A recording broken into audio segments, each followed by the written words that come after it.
গণপিটুনি এক বর্বর প্রথা যা আধুনিক সমাজে অকল্পনীয়। একজন মানুষকে শত শত চোখের সামনে পাথরের আঘাতে তিল তিল করে মৃত্যুর দিকে ঠেলে দেওয়া হচ্ছে। সেই দৃশ্য কতটা মর্মান্তিক হতে পারে। চারপাশের চিৎকারে হয়তো তার শেষ আর্তনাদ ঢাকা পড়ে গিয়েছিল। পাথরের প্রতিটি আঘাত শুধু তার দেহেই নয়, মানবতা এবং সভ্যতার বুকেও গভীর ক্ষত সৃষ্টি করে।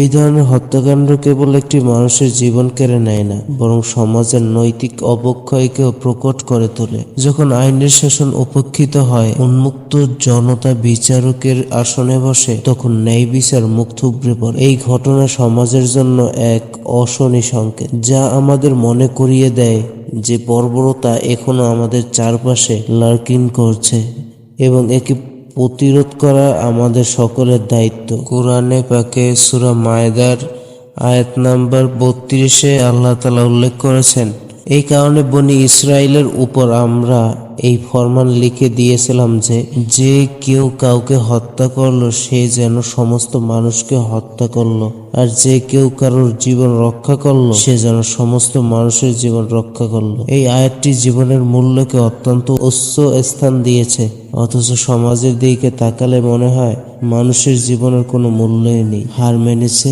মধ্যযুগের সেই বর্বরতাকেও।